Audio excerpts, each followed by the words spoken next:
Hey, what's up my bros? So today we're going to be doing the flywheel on the 350Z, so let's get to it.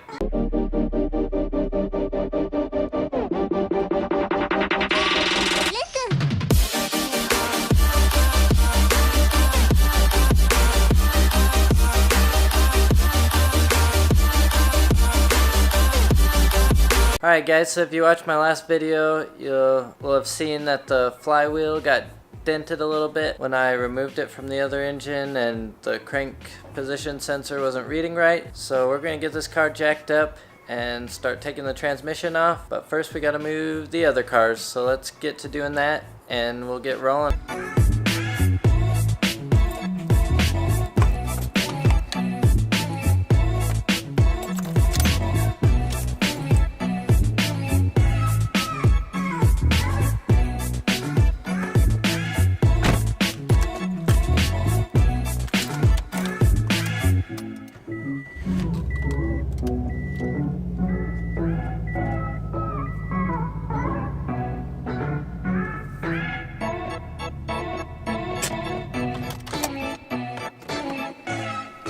Alright guys, I got my special tea, getting a little jacked off some caffeine, and we're ready to jack this car up.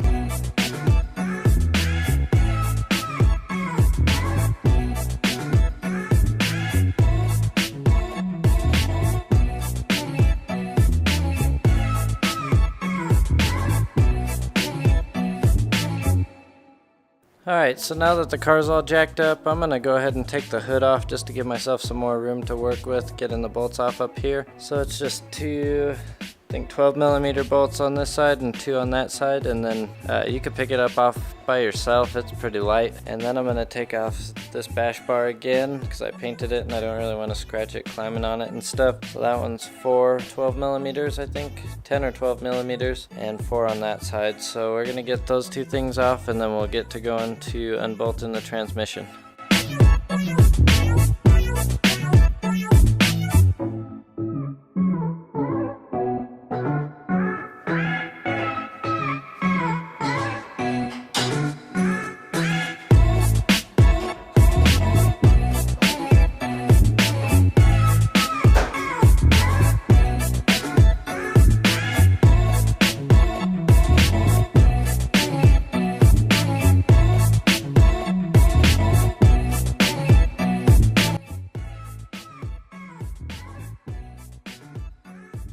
Alright, so now that that stuff's all taken off, I'm going to take off the exhaust from where the cats start back to where the muffler is. As far as I know, we could leave the muffler in and leave the cats in because the transmission will fit in between them.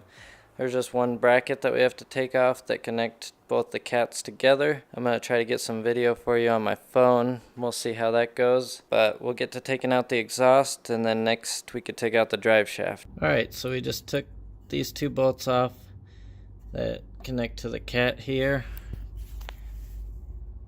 and then these two bolts that connect to the other cat on the other side.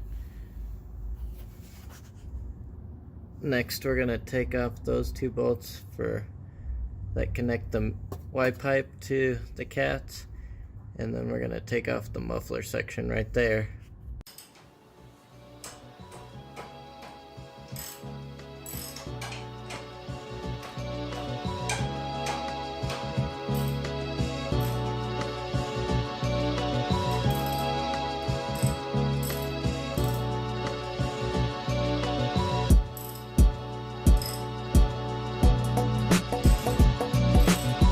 Alright, so we're actually going to take off this little middle brace right here. It's just after the Y pipe. There's just these two 12mm bolts, and then probably some bolts underneath this cover we got to take off. That way we could just unbolt the muffler and drop the whole exhaust, and it'll be easier to get the drive shaft out. So let's get this guy out and we'll keep on going.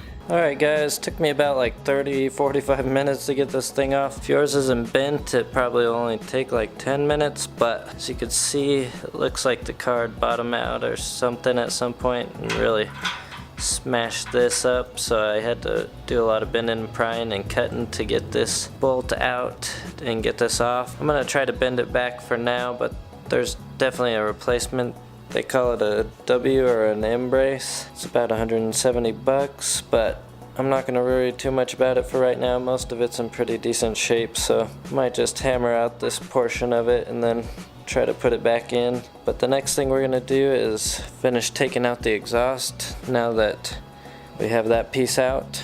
Alright guys, so I got the exhaust off. I ended up unbolting this metal section just to make it a little bit easier to get off, and then instead of taking off this hanger, I just took off the whole hanger altogether. So now we could get to taking off the drive shaft. We're going to want to be careful when doing this because the drive shaft is made out of carbon fiber and it's not super fragile, but you definitely don't want to be banging it around because you don't want to end up buying a new drive shaft. Alright guys, so we're in the rear of the car. This is the rear diff right here. So we got to take off these 4 17mm bolts on the drive shaft, and then we'll be able to pull it out of the transmission. And just be careful when you're doing this. Like I said, you don't want to damage it. So again, just pull off these 4 17mm bolts and then we can pull the drive shaft out of the transmission. And again, this is on the rear diff.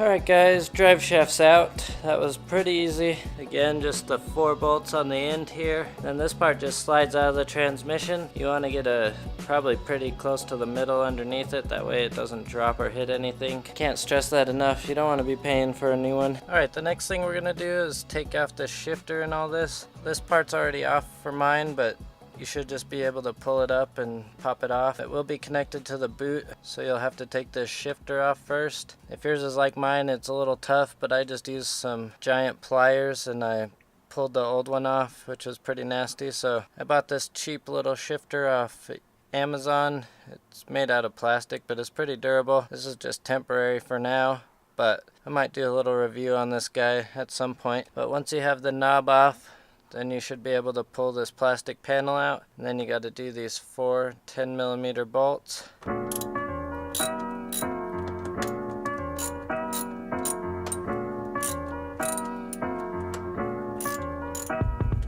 Alright, once those 4 bolts are out, this should just pull up. Mine's a little stuck, so I'll probably need a screwdriver to pry it up.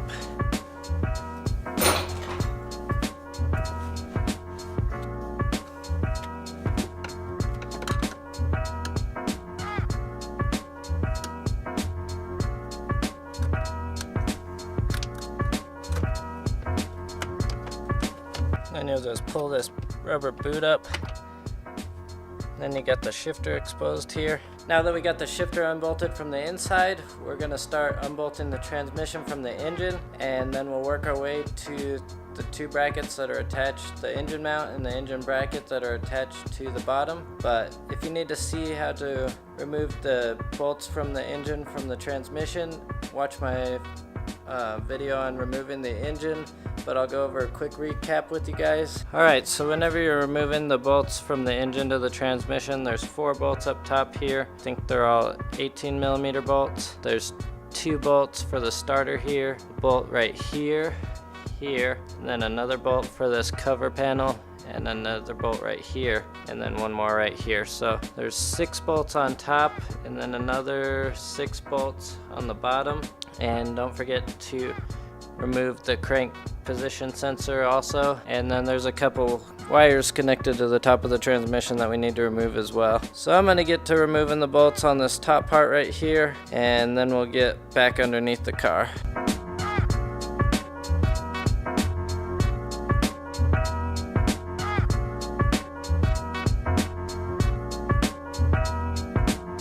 Alright, I got the top 4 bolts out, so now I'm going to go under the car and take off the rest of the bolts. If you guys need to see, again, if you guys need to see how to do that, go to my engine removal video, and it's right in that video. So I'm going to get that done, and then we can start taking off the brackets and the mounts for the transmission.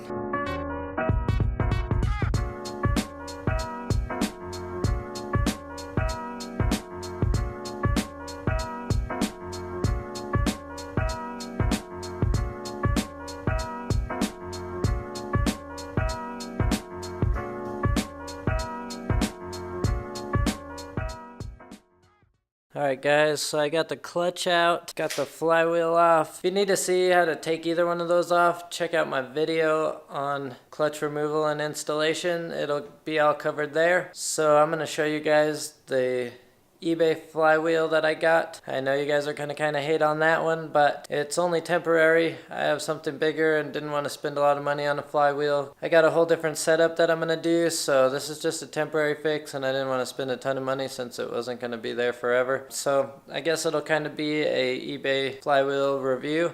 It's a lightweight flywheel by Grid, I think is what it was called, or Grip, and I'll show you what it looks like. Alright guys, so it came in this box. I already opened it, but looks pretty solid, feels pretty solid. Comes with grease all over it, or oil all over it to keep it from rusting or anything. So we're gonna spray that down and then we'll get it reinstalled on the car and we should be good to go.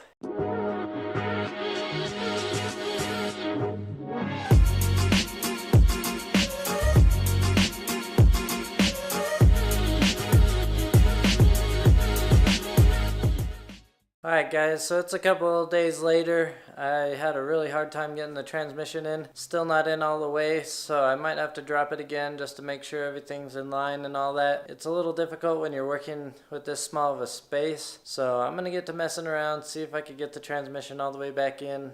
Hopefully it's not too bad this time. I was also pretty tired last time. Been working for a couple hours and a few setbacks. So let's see if we can get this transmission finally in and mounted to the engine so that we can wrap this install up.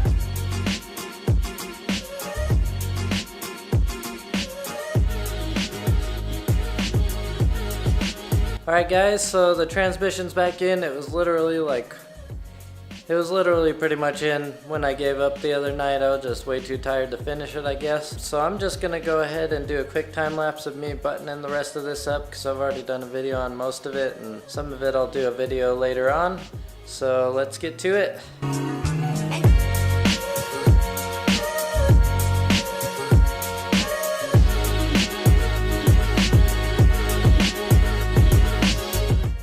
I was super dead after finishing the Z the other day, so I forgot to film the end of it, and it's starting, but it starts up, it runs. Super stoked. As you can see, it's out of the garage now. I'll show you guys it running real quick.